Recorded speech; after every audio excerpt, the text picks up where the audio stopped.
Hey guys, it's Kat and I am back today with a bit of a chatty video. This is sort of like a continuation of a sort of accidental series that I sort of did a few months ago. I started with a video that was about makeup that I didn't think met the hype. Then I did a video about makeup that I did think was worth the hype, and another video about makeup that I thought deserved more hype. Now today I've decided to sit down and talk about some skincare brands that I don't think meet the hype. Now I thought about this because the last few empties videos I've done, I've mentioned a particular brand in there. And I say each time that I don't think it's worth the hype. Some people agree, some people disagree, but I thought it might be a good idea to do a little video on some skincare brands that I just didn't meet my expectations based on hype. Now, whenever I do videos like this, it sounds annoying, but I have to do a disclaimer. I am probably going to be talking about brands that you might enjoy, and I'm just talking from my experience. This is my opinion. It's not fact. I'm not saying by that it is a fact that these are overhyped. This is just based on my opinion, and I'll explain why. But with skincare and makeup and all beauty things, it is very, very subjective. It's based on your preferences. It's based on your skin chemistry. It's based on how these products work for you. So if you love these products, please don't be offended. Again, this is just my experiences with products that I think the hype outweighed the performance. And funnily enough, some of the brands that I will be mentioning, I actually still like the brand, but I do think that they have more hype than what they deserve.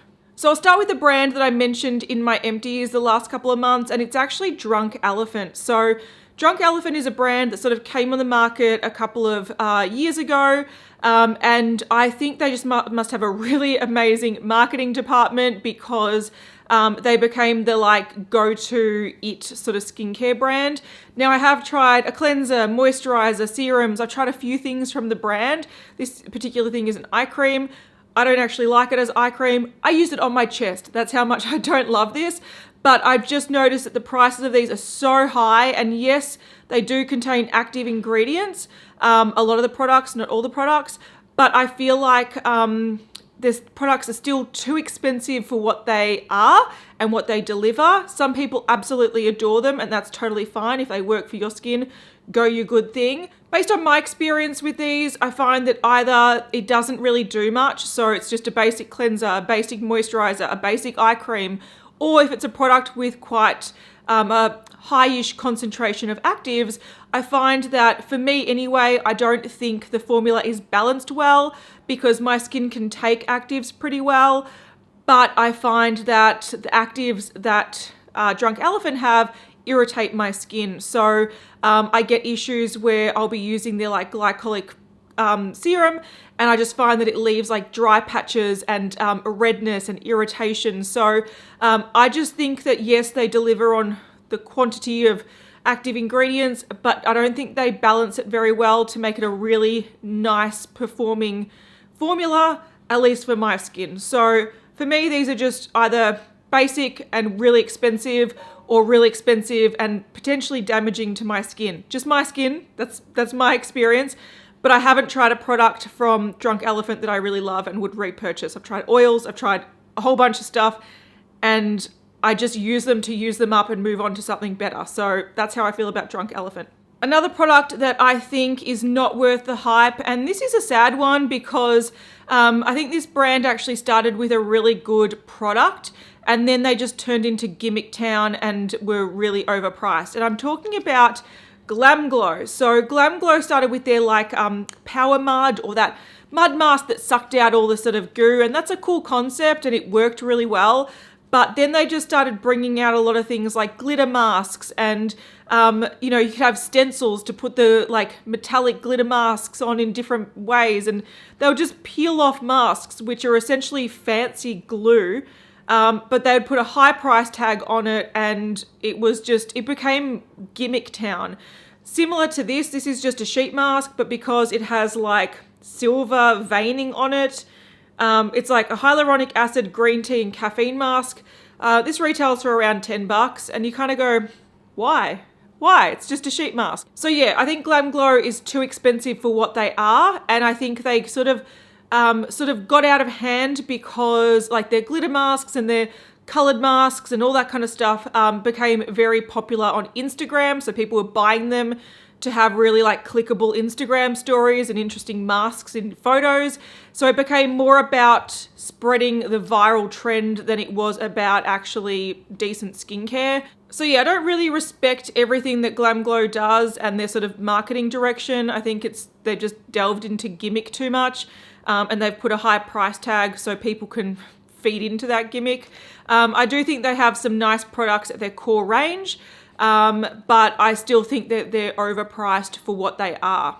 Another brand that I think is too expensive for what it is, I don't have an example here because I don't actually really, like I've tried the products before, but I use them up and move on with my life. But it's Frank Body, which is an Australian sort of scrub brand. So they started with coffee scrubs and like sugar scrubs in bags, and then they did move on to some skincare products.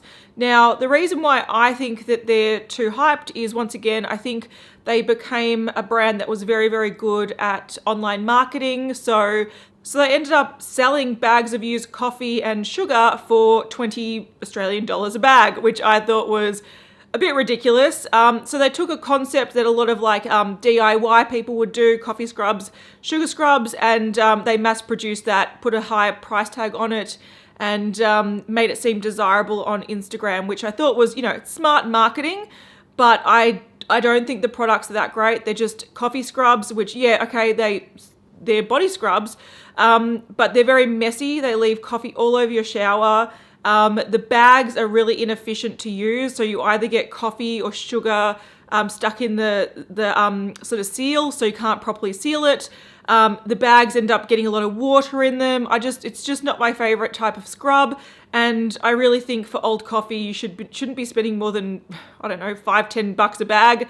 But for some reason, they're selling them for $20. All right, for a brand that I don't actually dislike their products, and I do have a few of them, I just don't think they are worth the sort of internet hype that they've had. It's actually Laneige. So right now I've got the lip sleeping mask in the apple scent. I think it's apple and lime.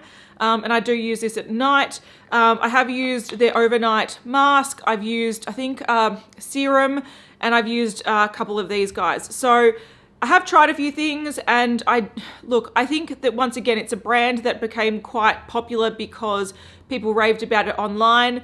I also think it's a brand that, again, some people respond really well to, other people think are really basic and not worth the money. And I sort of lean towards that side. So I think Laneige is way too hyped for what it actually is. I do have a few of these overnight lip balms because I was given a set. I bought a couple of scented ones when I thought they sounded good before I actually used them. So I'm sort of stuck with like a few years supply because I had one of these that lasted me like over a year. So they do last a long time. So a few people have issue with these lip balms because I think they're $20 US, 28 Australian dollars. And it is pretty pricey for a lip balm. My issue isn't so much that it is pricey, because I know that one tub of this will last you over a year, or it did me anyway. So I think when it comes to how long you use it for and the price, I'm not that fussed about it. But I just think that some people talk about this as being like the best lip balm ever. It's the best overnight lip mask. It makes your lips so soft and da-da-da. I just think it's a lip balm. It's just a standard lip balm, and it doesn't do anything magical to my lips.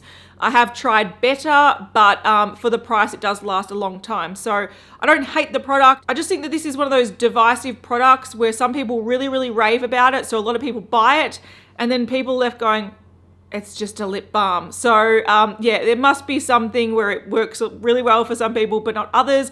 But the people that it does work for, they've like spread the word far and wide.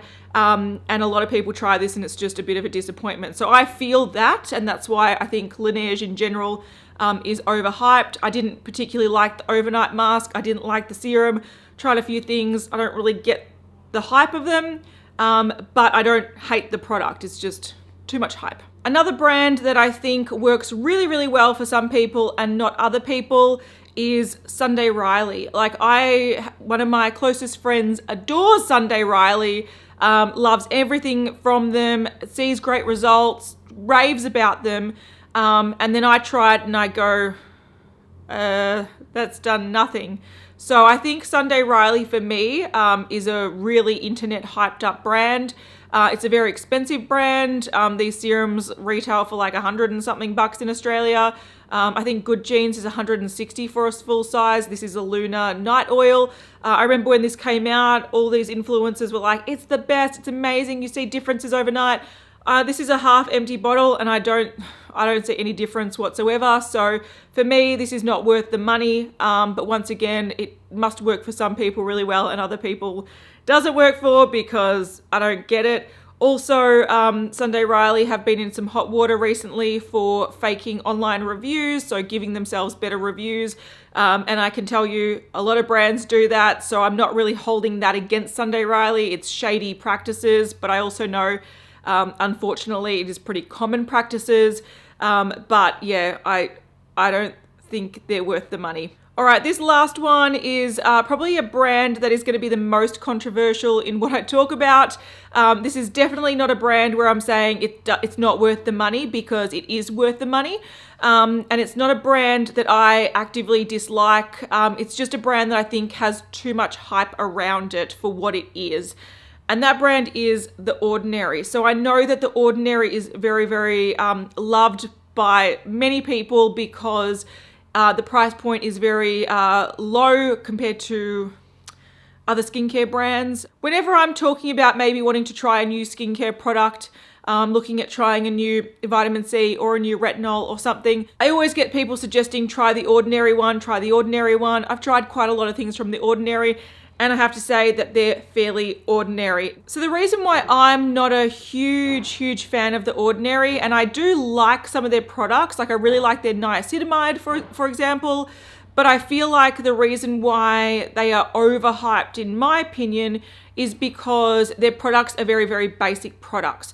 So it's great that the price point reflects that, but for example, if you wanted a really nicely balanced serum that helps hydrate, helps anti-aging, helps with this and that and blah, blah, blah, you're not going to get it out of The Ordinary. To get all those different factors, you'll have to use like 4 serums or 5 serums. So every product, or not every product, but most products are just one individual thing. So it's a vitamin C serum, a retinol, a niacinamide, a glycolic toner. So you don't really get the nuances and the mixes that many other brands will offer you. So most brands will use a bunch of different ingredients that help amplify the effects of the star ingredient. The Ordinary don't do that. So what you find is you're getting the most basic ingredient on your face, but it's not the most effective. So for example, if I was looking for just one serum that offered me vitamin C and anti-aging properties and a few other things, because I wanted to use just one during the day, you can't really go to The Ordinary because you need to use 4 or 5 different serums to get that full effect that you can get from a more expensive vitamin C serum that is sort of balanced with other ingredients. So for me, I think it's not as effective as I would like it to be. I think what makes the Ordinary really, really great is if you've got a good skincare routine and you want to incorporate something that you haven't tried before. So for example, I like incorporating like the niacinamide, for example, but as a full skincare range, you actually have to be very, very careful with what you use and how you balance it. And you have to do a lot of research if you want a really comprehensive sort of skincare routine from The Ordinary, because you have to go on their website and actually look at what serums can be mixed together, which ones can't be mixed together because they will counteract the effects. So it's a lot more complicated than it just being ordinary. You can't just buy one serum to do everything. You literally have to sort of almost mix your own. It might be something that a lot of people enjoy doing, but for me personally, I want to know that I've got a nicely balanced serum that does a multitude of things and I can use one. And yes, if that serum costs me $50, so be it, but it's a lot easier than having to buy 5 ordinary serums, mix them all together, make sure they don't like mix badly with each other, because I feel like that to me is too much of a headache and too much of a risk. But in saying that, I do like some Ordinary products, and I do think that they are a good way to just add the one ingredient. If you've got a really nice skincare routine, but you're missing the one ingredient, yeah, go get a product from The Ordinary. They're quite affordable, and they will offer you that one ingredient. But I prefer other brands under the Deciem umbrella. So I much prefer Niod, which has a lot more technology, a lot more balancing, is a lot more effective, but it's also a lot more expensive, but I'd prefer to go there than The Ordinary. Another brand that I really enjoy under the Deciem umbrella is, it used to be called Hand Chemistry. It's now called the Chemistry brand.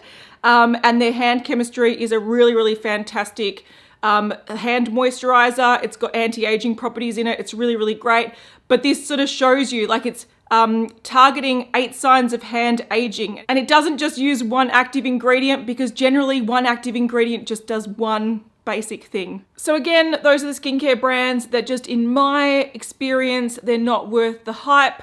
Again, these are probably going to be brands that you may really enjoy, and I didn't mean to offend you, but for whatever reason, whether I think that there is too much marketing hype behind them, whether I think they're just too overpriced for what they are, whether they just personally didn't work for me, or whether I think the reputation around them is just too inflated for what they actually deliver, these are the skincare brands that I don't hate them, I just don't think they're worth the hype. Anyway, hopefully you found that moderately interesting, and I'll see you guys in the next one. Bye.